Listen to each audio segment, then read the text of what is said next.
What's going on, NBA fans? Listen, this is the first episode of NBA Central. For those that already know me, I have been the host of Chicago Bulls Central and Chicago Bears Central for the better part of a year. I also work over on the Locked On Network doing Locked On Bulls, but this is a new venture. This is a general channel for me to cover general NBA news. It's not going to be daily like my other shows, but it will be very consistent, aiming for about 2 to 3 episodes a week for me, and then we'll bring on a host of other people that are going to cover other NBA topics. But thank you for joining me in this journey. If you're coming over from Chicago Bulls Central, you know the level of production and work and research I put into doing these channels. You're going to get that here. We're going to have some in-depth NBA analysis over the course of it, some game reaction, things like that. On today's episode, though, the initial episode, we're going to talk about the contract extensions to Andrew Wiggins and Jordan Poole and what that means for the Golden State Warriors luxury tax situation going forward starting next season, and what that means for the extension of Draymond Green. We're also going to talk about Russell Westbrook and Reggie Jackson and what's going on with them. Russ moving to the bench. Reggie Jackson actually expected to get the start over John Wall to start the season. And then lastly, we're going to go over our tiers for the Victor Wembanyama Tank-A-Thon. We're getting into all that and more right after this. All right, it's always weird starting a new show, even though I've been doing like Bulls Central and basketball stuff for well over a year at this point. But this is a little bit different, right? A little bit different. But we're going to start off this first episode, kicking it off, talking about the Golden State Warriors and their new extensions that they gave to Andrew Wiggins and Jordan Poole. The extensions are over $100 million each. This puts the Golden State Warriors luxury tax bill starting in 2023-24 at 483 million, I should say, if I'm not getting nervous and ahead of myself. So 483 million. It could go upwards of over 500 million depending on what's going on there. So as far as how the deals work out, Andrew Wiggins signs a 4-year, $109 million deal, whereas Jordan Poole is expected to sign a 4-year, $123 million year. Now, with the Golden State Warriors, what we know that they are doing and are in a unique position to be in is that they still are a contending team, but they are a contending team that has young players that are considerable parts of that plays parts in the success of this team. And as their aging superstars get older, may leave, may be close to retirement, they're having these younger stars come in and hopefully be ready to develop and, still be key pieces to build around and maybe reamp that team a little bit faster. Andrew Wiggins is a big part of that, only 27 years old. He's been in the league for a while now, but considering his youth, he still can be part of this team for the foreseeable future. They also have Kevon Looney, 26 years old. Wiseman, who they hope is going to be able to start and stay healthy this whole season. He's only 21 years old. So they have a nice young core there. Adding in, of course, Jordan Poole, who they just re-signed and re-upped there, only 23 years old. Very big part of the team's success last year in their championship run. And the Golden State Warriors are in such a unique position. Now, would Steph, Clay, once they start retiring, once they go off into greener pastures, things like that, are they really going to be ready to keep this team? And what level is the team going to be at then? Like, we don't expect them to replace what Clay and Steph and Draymond have meant to this team. But when you look at what they're going to be paying in the foreseeable future, and at least the short-term future, right? And then already having these big extensions lined up that even if Clay and Steph decide to retire in the next 2 to 3 to 4 years, at that point, they're then on the last years of their deal. So with the Golden State Warriors, they may be taking a calculated risk. And it's already been reported that Andrew Wiggins deal does include a player option year. Jordan Poole's, we don't know for sure yet, but they are going to have a high luxury tax bill for the foreseeable future, right? But if they do, they have put themselves in a good position that when Steph, when Clay leave, whatever happens with Draymond, if the younger players don't keep the team at a certain level, they can still get out those contracts shortly thereafter. So we'll see how long Steph and Clay stay, but I like the risk that Golden State Warriors taking here. Like, they are a team and an organization that is not afraid at all to pay the luxury tax. They've proven that. And so they're going to be willing to pay it, again, as long as this team is in contention and close to contention, because they can always add to the team with mid-level exceptions every single year on top of extending their own people. But they still are in a position where, yes, the bill is high now. Yes, they have a lot of high salaries right now when you have Clay making $40 million, Wiggins already making $30 million, Steph, we know he's making $48 million, like Draymond Green, $25 million a season. We'll see what his extension ends up being. Kevon Looney, $8 million. So they have a nice salary, but it's all salary that, at least if you look at it, right? Steph's 34 years old. Let's say he plays for another 2 or 3 years. And Klay Thompson is 32 years old. Let's say he plays for another 3 to 5 years, if not more. They are in a position where they can get that salary low enough in that future to where, hey, let's say Jordan Poole and Wiggins, either they want to leave after Steph and Klay leave, they don't work out, they're not as good as what they thought, they don't think they can build another contender as fast, they can get out of those contracts, move on, and then really go into maybe a true rebuild. So we'll see what happens with that. It's also going to be interesting to see how the Golden State Warriors now protect their picks going forward, right? If they do decide to trade away some picks, what do they do? How well they draft over the next couple of years? Because if they can get quality picks, right, with that high salary and still competing, this team could go on for God knows another a number of years. So we'll see what goes on with that. But all of this is now brought up.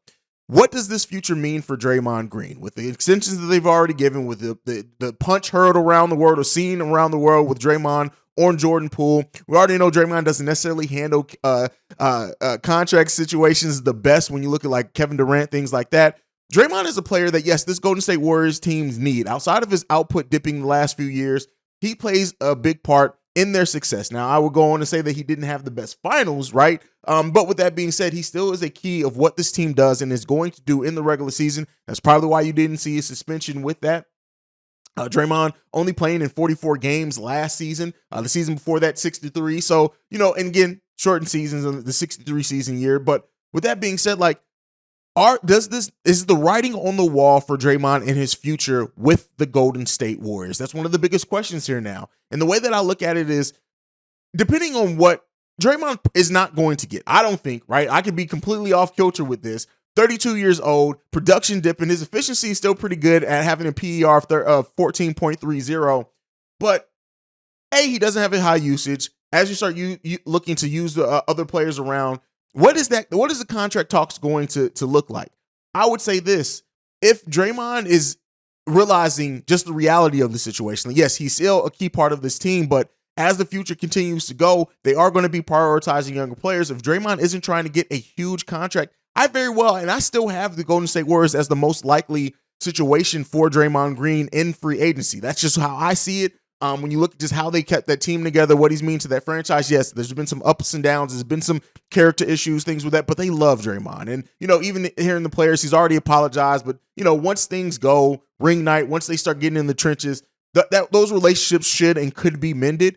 But I still think it's more than likely not Draymond goes back to Golden State, just in the value he has there, trying to go to another team. But I will say this, depending on the contract the Golden State Warriors are willing to offer him, even a full mid-level, the $10 million mid-level exception could look very good to Draymond depending on the team that's offering him that. Like I look at like a Miami and what they lost this offseason. If next offseason they look at it and say, hey, Draymond could come in and do a lot of things with us. He pairs well with what we have down here. He's toughness. We don't need a lot of the scoring output from him. Could there be something like that?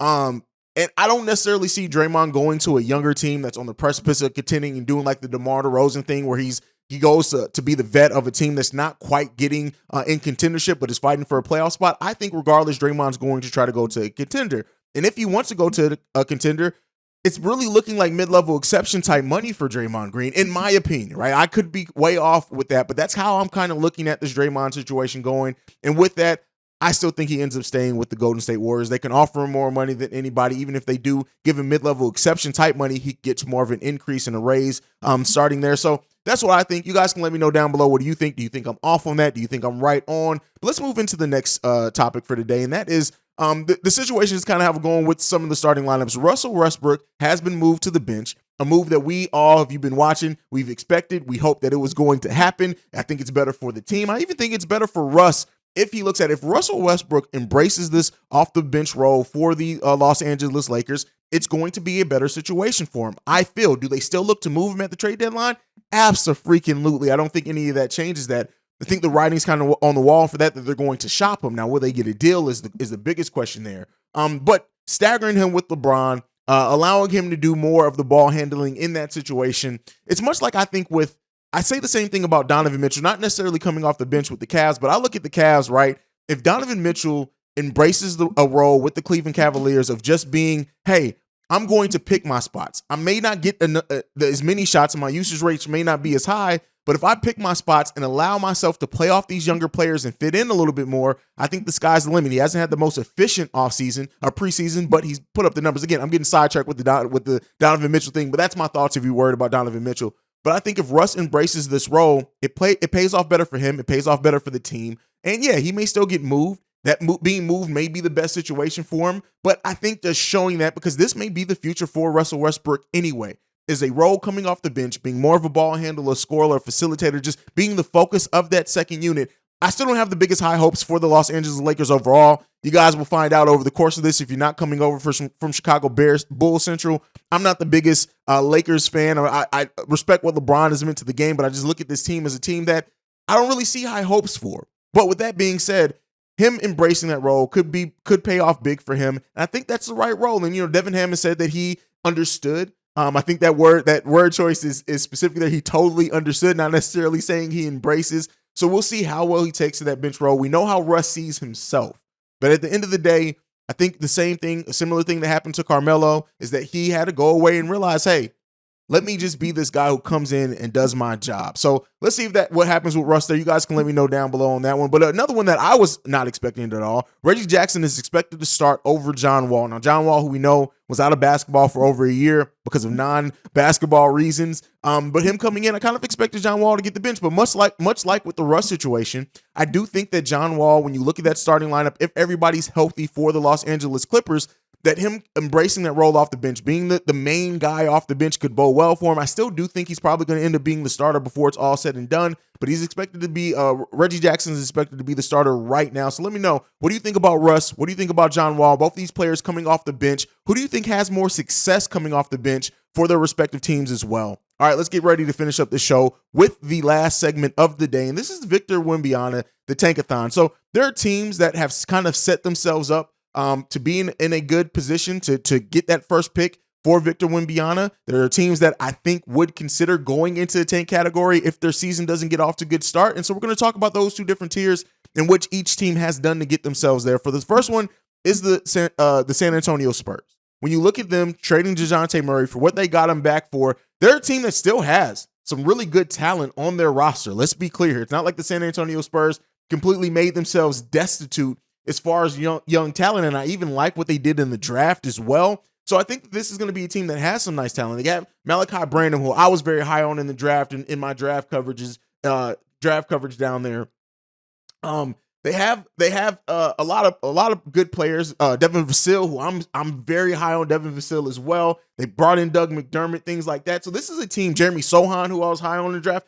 Blake Wesley, they have too. They have a lot of young talent, but it's unproven talent. So when you look at Pop and what is expected to be Greg Popovich's last year in San Antonio, I think he has a chance to teach these players how to win in their first season. But I don't think this is going to be a team that has high expectations or should. So I do think in the way that they went about their deals, they maintained a lot of silent talent. They brought in some young prospects that could blossom into something. That they've put themselves in a natural position where they don't necessarily have to tank, but they could be in a good situation to get one of those top picks to hopefully draft Victor Wembanyama. I think the Utah Jazz as well, when you look at them moving both Rudy Gobert, Donovan Mitchell, much like I said with the San Antonio Spurs, they still have some talent there. They still have some talent that they're probably going to ship out as well. When you look at Jordan Clarkson, when you look at Mike Conley, they may be ready to ship those guys out for even more bites at the apple. I'm looking at what the Jazz did as a team that has put themselves in position to still have some talent. And I know, for example, David Locke, who does Locked On Jazz, still thinks that this team may be in contention for a play-in spot. And they very well may be, but I think that this team has put themselves in a natural position, right? That they've sent off some talent. They're in the situation where they have tons of draft picks. They could enter those Victor Wembanyama sweepstakes as well. The last one is the Houston Rockets. I do think the Houston Rockets, again, have a lot of talent on that team, which is something that you're going to hear from me a lot in this list. A lot of talent with that in this tier. But again, it's young talent, unproven talent, and it could be still talent that they look to move that could even up those sweepstakes as well. So those are teams that I don't necessarily consider tanking. I consider them that they have made moves to send their franchise in a natural direction. And, we'll see. Are they incentivized to win any? No, but when you look at like the Jazz and the Rockets, they very well could do something. And, again, they're in the West, so we'll see what happens with that. Now, the next team that I'm going to mention here isn't necessarily a team that I think has put themselves in that situation specifically. I'm talking about the Thunder, when you look at the injury to Chet, it's kind of naturally, again, put them in a spot to where, they're going to still try to win. They're going to still play some tough games. They're going to still do things like that. But it could put them in a situation to because of that injury. They're not going to be incentivized to try to win any games. They're not going to be winning for anything. They have SGA down there. What do they do with him? Now, if they decide to move SGA, that's when I say, no, they're going into the Victor Wembanyama sweepstakes for sure. But there's a team, just by the natural thing of what happened with their team, the moves that they've made, I see them going into that type of role. Now, let's get into this last tier teams. These are teams that I think are going to come into the season seeing what they have on their roster. But I think if things 20 games, 25 games into the season aren't to their liking, they are going to tank hard. The first one is the Orlando Magic. The Magic have put themselves in a situation. They have a very solid roster and a lot of big men down there as well when you look at how their roster is constructed. But again, is Wendell Carter going to keep them from going after Victor Wembanyama? No, I think much like when Wendell was moved from my team, the Chicago Bulls, he could be moved.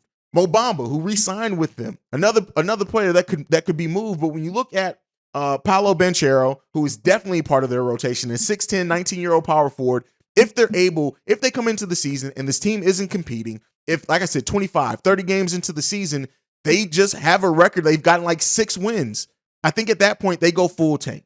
Ball, who looked good in certain preseason games, nothing major there. I think when you look at their core and players that they're going to definitely hold on going to forward, is definitely Franz Wagner, who is a great piece that they got in that Chicago Bulls trade to possibly continue to add. Well, not possibly. He's going to be a big part of that team going forward.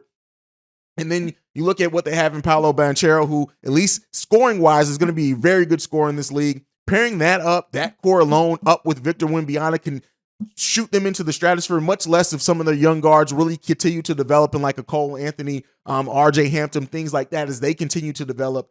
But if they do decide to go into the full Victor Wembanyama sweepstakes, like I said, about midway through the season, going towards the trade deadline, they can look to move Markelle Fultz. They can look to move Mo Wagner. They can Mo Bamba. Mo Wagner. Nobody's trading for Mo Wagner. Is he even still in the league? Mo Bamba. They can look to trade those players.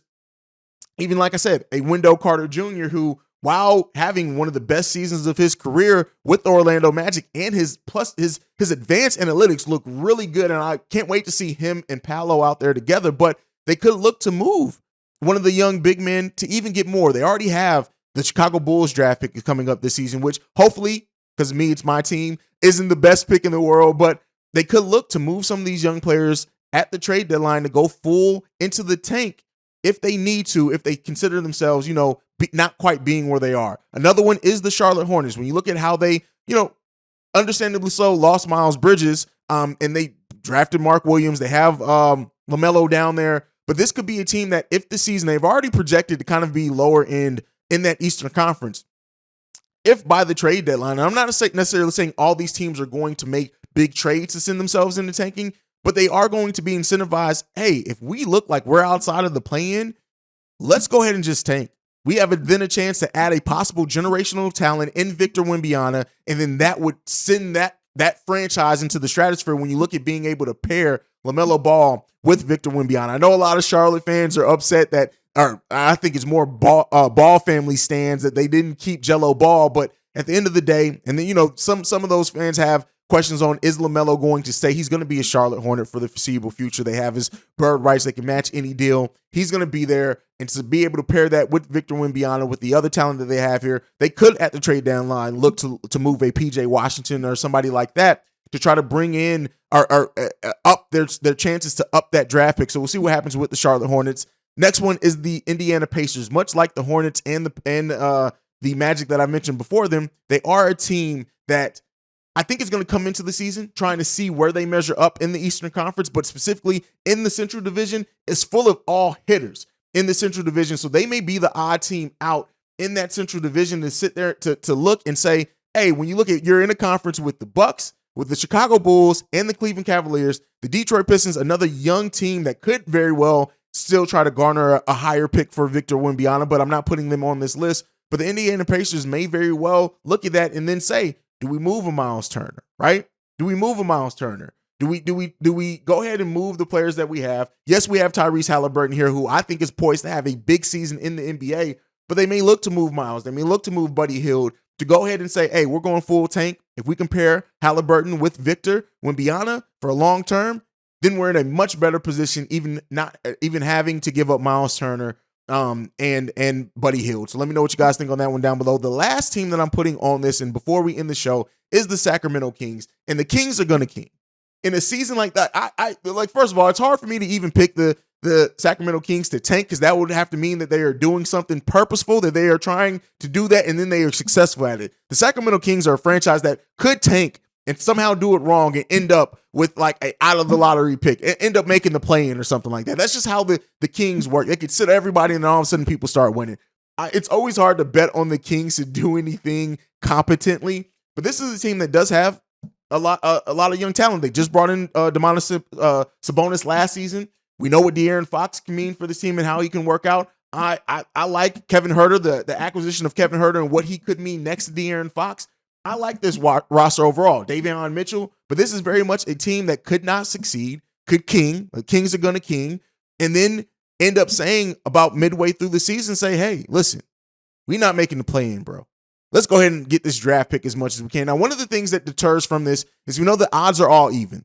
The bottom three teams in the league are all going to have the same chances to draft Victor Wembanyama. So tanking isn't as much of a thing as what it used to be, but at least these are the teams that I think have a chance to do that. And other teams could benefit if they do decide to move assets in that deal. Let me know what you guys think about all that down below. We don't have any social media or anything yet for the show for me to plug. We do have an email. It's nbacentralshow@gmail.com if you want to send in any thoughts. Otherwise, thank you so much for joining me in this new venture and being a part of this. I appreciate you guys. I love you more than you know, man. And that is it. This is Haize signing off. Peace, y'all. This has been a presentation of the Breaks Media.